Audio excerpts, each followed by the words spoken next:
This channel does not promote any violent, harmful, or illegal activities. All content provided by this channel is meant for an educational purpose only.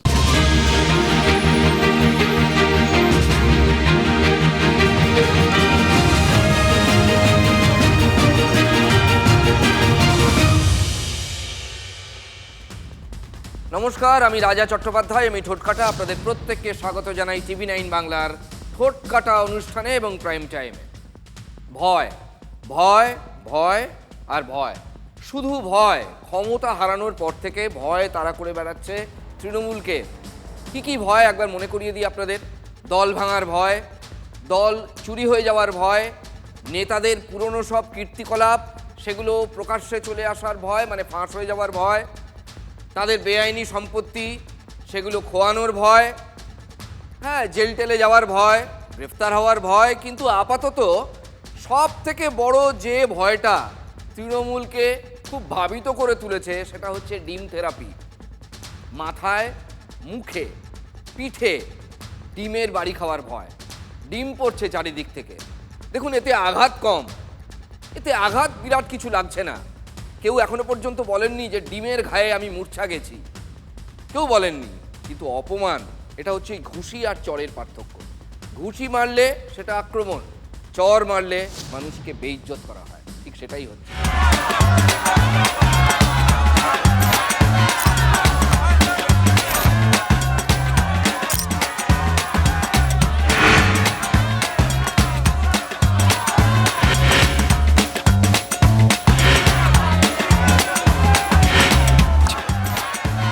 সর্ভিসের জন্য gift এনেছি আমরা। ডিম কিভাবে উপহার দেবে? Gift দেবো, ভালো ডিম, মাথায় চোখে নাকুমে মারবো।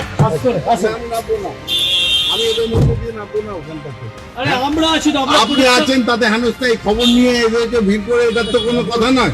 আমি সেই জন্য আমি নামবো না, মিডিয়ার মধ্যে দিয়ে আমি নামবো না। জোর করবেন না। আপনি ফার্স্ট ফ্লোরে যান, গিয়ে আপনি ছবি তুলে দেখে নিয়ে আসুন। আমি জানবো কি করে? একদম লেখা আছে নাম, না লেখা আছে নাম, জয়প্রকাশ মজুমদার লেখা আছে। আমি নামবো না। না দাদা, আপনি জোর করতে পারেন আমাকে, আমি নামবো না, কারণ এই পরিবেশে আমি নামবো না।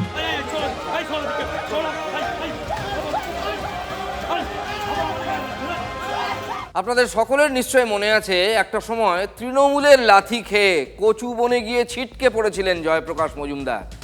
এখন কিছুতেই আর গাড়ি থেকে নামতে পারছেন না তিনি, ভয় পাচ্ছেন সেই ডিম খাওয়ার ভয়, মানে ডিমের বাড়ি খাওয়ার ভয়। বদলের বাংলায় জনতার ক্ষোভ প্রকাশের মোক্ষম অস্ত্র হচ্ছে এখন ডিম। হরিণঘাটার ডিমের দাম বাড়াতে হবে আমাদের। ক্রাইসিস শুরু হয়ে গেছে ডিমের। মানুষের রাগ আর যেটা উগরে দেওয়ার রাস্তা, তাকে আহত না করে কিভাবে করা যায়, ভালো ব্যবস্থা বার করেছেন। কলকাতায় সমাবেশে আসা জেলার কর্মীদের এবং নেতাদের জন্য ঢালাও ডিম ভাতের বন্দোবস্ত করত তৃণমূল। সেই তারাই এখন ডিমের গুঁতোয় কাত। ডিম থেরাপি শুরু হয়েছে দলের সাধারণ সম্পাদক অভিষেক বন্দ্যোপাধ্যায়কে দিয়ে। তারপর থেকে চলছে তো চলছেই। ডিমের ভয়ে কাঁপছে তৃণমূল। তৃণমূল ভয় পাচ্ছে, ভয় পাবে, এটা অত্যন্ত স্বাভাবিক। কিন্তু শুনলে চমকে যাবেন, NIA পর্যন্ত ভয় পাচ্ছে। ন্যাশনাল ইনভেস্টিগেটিং এজেন্সি NIA, ভয় বলতে দুশ্চিন্তা, এবং কেন্দ্রীয় বাহিনী তারাও ভয় পাচ্ছে। এটা আজকের ঘটনা, আমি একটুও বাজে কথা বলছি না। ভয় কেন পাচ্ছে একবার দেখুন। কেন ভয় পাচ্ছে? রেজাল্ট আউটের পর থেকে এখনো পর্যন্ত গ্রেফতার হয়েছেন 6 জন প্রাক্তন MLA। আমি অন্যান্য নেতাদের কথা ধরছি না, 6 জন প্রাক্তন MLA। তাদের মধ্যে অনেকেই বেশ দাপুটে ছিলেন। সুজিত বসু, অসিত মজুমদার, খোকন দাস, তপন চট্টোপাধ্যায়, দেবপ্রসাদ বাগ এবং শওকত মোল্লা। তাদের মধ্যে সব থেকে বেশি বড় রাঘব বোয়াল বলুন, বাহুবলী বলুন, তিনি ক্যানিং পূর্বের প্রাক্তন MLA, অভিষেকের অত্যন্ত কাছের লোক শওকত মোল্লা। গতকাল শওকতকে অ্যারেস্ট করেছে NIA। NIA অফিসের সামনের ছবিটা দেখলেই পাবলিকের মেজাজ টের পাওয়া যাচ্ছে। অনেক অত্যাচারের হিসেব মেটানোর মেজাজ। ভাবুন, 3বার বিপুল ভোটে জিতে ক্ষমতায় এসেছিল তৃণমূল। ক্ষমতায় থাকার সময় ঠিক কি কাজ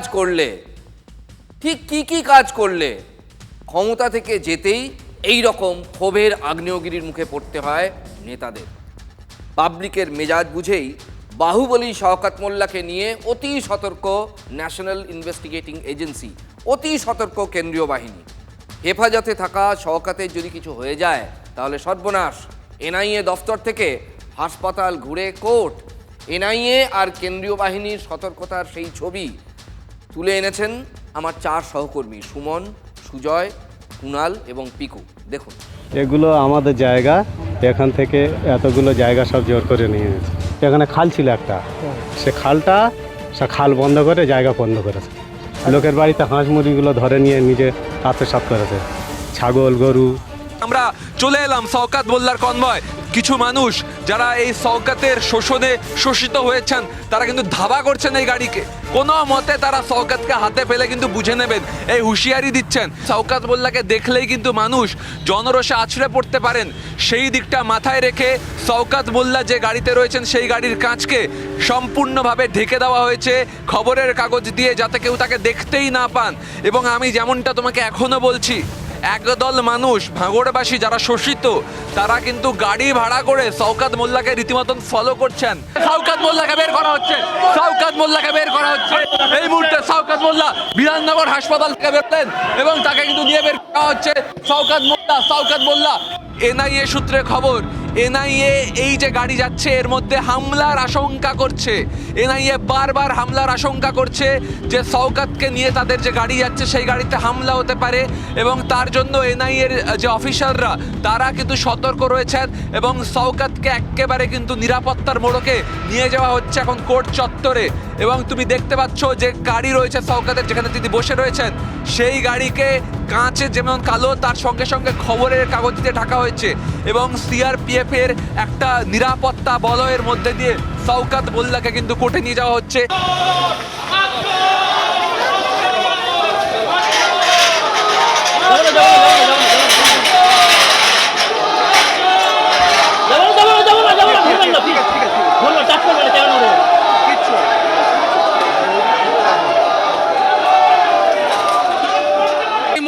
আমরা সরাসরি ছবি দেখাচ্ছি কোর্ট লকআপে যে মুহূর্তে শওকত মোল্লাকে নিয়ে আসা হলো এবং পুলিশ এবং কেন্দ্রীয় বাহিনীর ঘেরাটোপটা দেখো, অত্যন্ত কড়া নিরাপত্তার মধ্যে তাকে নিয়ে আসা হয়েছে। যেহেতু এই মুহূর্তে তিনি হাই রিস্কের মধ্যে রয়েছেন, সেই জন্য নিরাপত্তায় যাতে কোনো রকম কোনো সমস্যা না হয়, তার দিকে যাতে কোনো রকম কোনো অ্যাটাক না হয় সেই চেষ্টা করা হয়েছে। কিন্তু তারপরে দেখা গেলো যখন কোর্ট লকআপে নেওয়া হলো, জলের বোতল জোড়া হয়েছে শওকত মোল্লাকে লক্ষ্য করে। আদালত চত্বরে নিরাপত্তা নিয়ে যাতে কোনো সমস্যা না হয় সেই বিষয়টাতে পুলিশের তরফ থেকে এবং কেন্দ্রীয় বাহিনীর তরফ থেকে তৎপরতা প্রথম থেকে লক্ষ্য করা যাচ্ছে।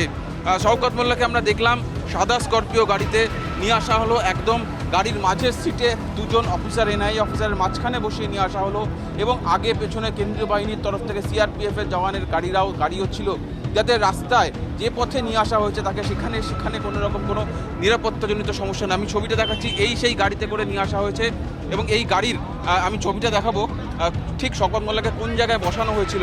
এই যে ছবিটা দেখছো, এই যে খবরের কাগজ, এই খবরের কাগজ দিয়ে জানলা ঢেকে দেওয়া হয়েছিল যাতে দুদিক থেকে দেখা না যায়। ঠিক মাঝখানে, এই গাড়ির ঠিক মাঝখানে বসানো হয়েছিল শওকত মোল্লাকে। ডিম ছোড়া হয়েছিল, দেখো গাড়িতে এখনও ডিম রয়েছে, ডিম ছোড়া, একাধিক ডিম ছোড়া হয়েছে। শওকত মোল্লার গাড়ি লক্ষ্য করে দেখতে পাচ্ছ যে ডিম ছোড়া হয়েছে, কাঁচা ডিম, তার নিদর্শন এখনও রয়েছে। এবং শুধু সামনে নয়, পেছনেও, গাড়ির পেছন দিকটা যদি লক্ষ্য করো এখানেও রয়েছে। একেবারে টার্গেট করে ডিম ছোড়া হয়েছে এবং সেক্ষেত্রেই যাতে শওকত মোল্লাকে ট্র্যাক করতে না পারে যারা বিক্ষুব্ধ মানুষ, বিক্ষোভকারীরা, সেই জন্য এই কাজটা, ভেতরের যে খবরের কাগজটা, আমার সহকর্মী কুণালকে বলবো একটু এনে দেখানোর জন্য। ভেতরের এই খবরের কাগজ দিয়ে দুদিকের জানলা আটকে দেওয়া হয়েছিল। আমার সহকর্মী সুমন আগেই সেই ছবি দেখিয়েছে এবং আরও খবরের কাগজ মজুদ রাখা হয়েছিল। কিছু বলবেন? কিছু বলবেন? কে ফাঁসালো? 2021 সালে ঘর বাড়ি 3 দিন ধরে লুট করে এই শওকত মোল্লার নেতৃত্বে হোসেন শেখ, শাহজাহান শেখ মিলে এরা আমার 3 দিন ধরে একটা জলের গ্লাস পর্যন্ত ছিল না। রমজান মাসে ছোলা ভিজিয়ে দিয়েছিলাম, সেটাকেও বাড়ি থেকে ফেলে দিয়েছিল। কোরআন শরীফ টরীফগুলো এরা ছুঁড়ে ফেলে দিয়েছিল। এরা মুসলমান বলে আমার মনে হয় না। এ তো সবে শুরু হয়েছে, তো আপনি গুনতে থাকুন না, ঠক বাঁচতে গাঁ উজাড় হয়ে যাবে। এটা তো হওয়ারই ছিল, শওকত মোল্লার না, এরকম আরো অনেক আছে যাদেরকে অ্যারেস্ট করে গ্যারোদে তোলা দরকার। 1-1.5 হাজার লোককে ইমিডিয়েট অ্যারেস্ট করা উচিত যারা অত্যন্ত অপরাধী।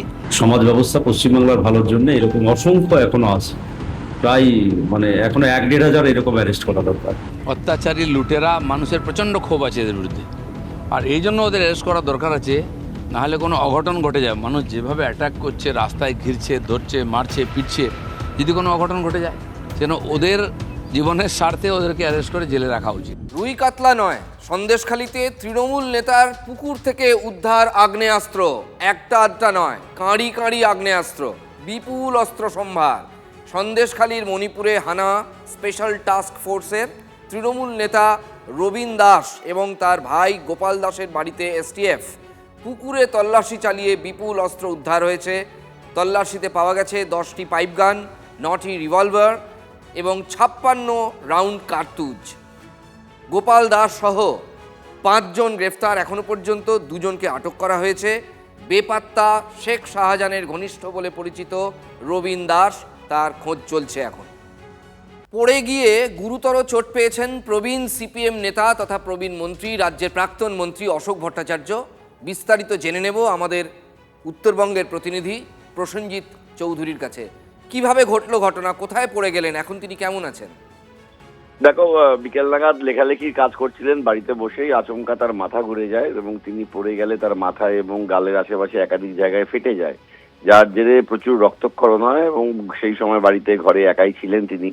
তাকে প্রাথমিকভাবে জানাজানির পর কলেজ পাড়ার একটি বেসরকারি নার্সিংহোমে নিয়ে গিয়ে একাধিক স্টিচ করানো হয়, কিন্তু রক্তক্ষরণ হয়ে যাওয়ায় শারীরিক নানা সমস্যা দেখা যায়, যেই কারণে কিন্তু তাকে সেখান থেকে সরিয়ে নিয়ে এই মুহূর্তে দার্জিলিং মোড় এলাকায় একটি বেসরকারি নার্সিংহোমে নিয়ে যাওয়া হয়েছে, সেখানে তার সিটি স্ক্যান চলছে। প্রসেনজিৎ কথা বলছিলেন আমাদের, তিনি তথ্য দিচ্ছিলেন অশোকবাবুর পড়ে যাওয়া সংক্রান্ত খবর নিয়ে। প্রবীণ সিপিআইএম নেতা অশোক ভট্টাচার্য, তিনি পড়ে গিয়ে প্রচুর রক্তক্ষরণ হয়েছে, এখন তিনি চিকিৎসাধীন। তার দ্রুত আরোগ্য কামনা করি আমরা।